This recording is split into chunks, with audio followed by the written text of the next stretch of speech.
Hi, do you struggle with self-doubt before you go into competition? I'm Dr. Patrick Cohn, and in today's Sessions with Doc, I'm going to teach you how to deal with self-doubt so it doesn't eat away at your confidence. And the information you're going to learn today is a preview of my very popular program, the Confident Athlete CD and Workbook Program. You're watching Sessions with Doc.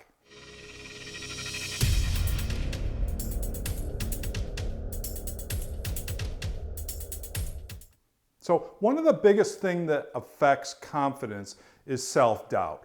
Self-doubt is the opposite or the polar opposite of having confidence. In other words, if you're doubting your ability to perform that day, can I perform well today? Did I have enough practice this week? Is the competition too strong for me?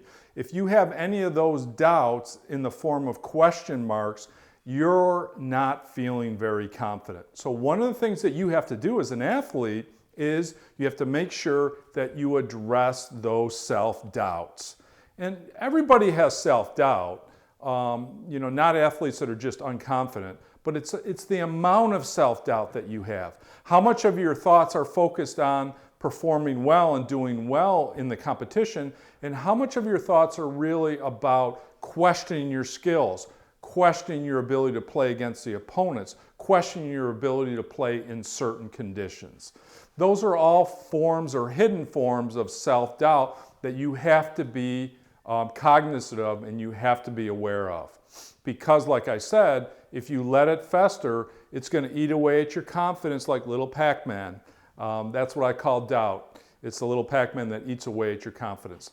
So what you have to do, and it's very specific to you, it's very specific to your athletes, if you're a coach or you're a parent, on how you handle doubts and how you deal with specific doubts.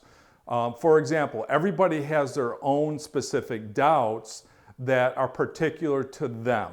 Like one athlete might say, well, I'm too small for this competition, or I'm not quick enough for this competition. They may be doubting based upon an ability that they feel like they don't have that stacks up.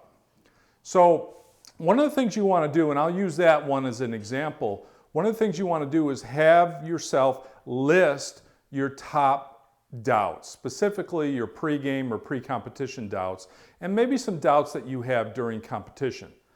Have I had enough practice? Or did I practice effectively? Those would be examples of doubts that you definitely want to address. How do you address them?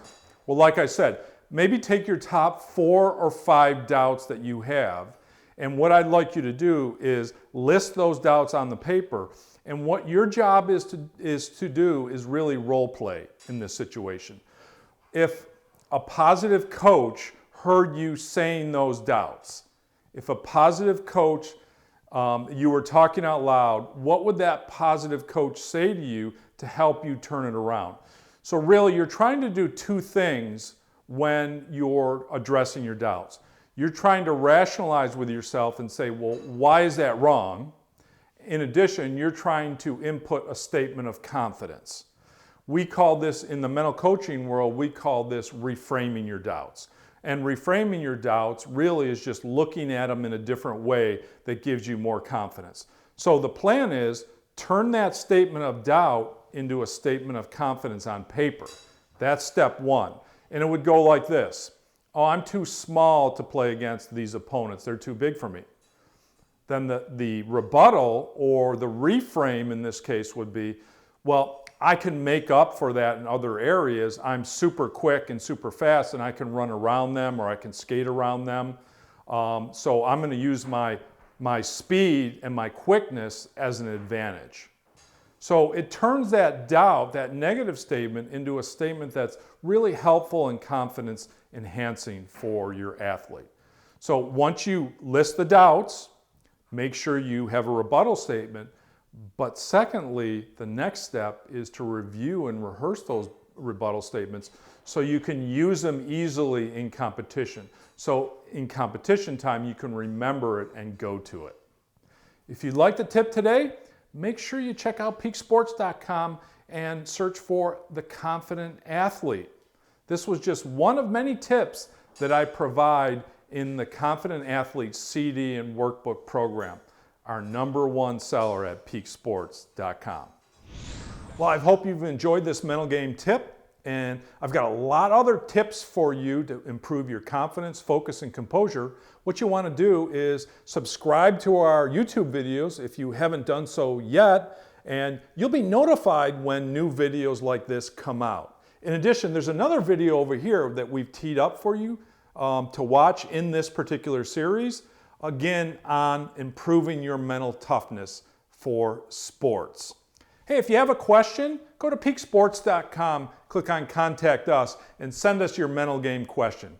We can't guarantee it'll be in a video blog, but we'll certainly respond to everyone who emails us at peaksports.com. Thanks, we'll see you next week.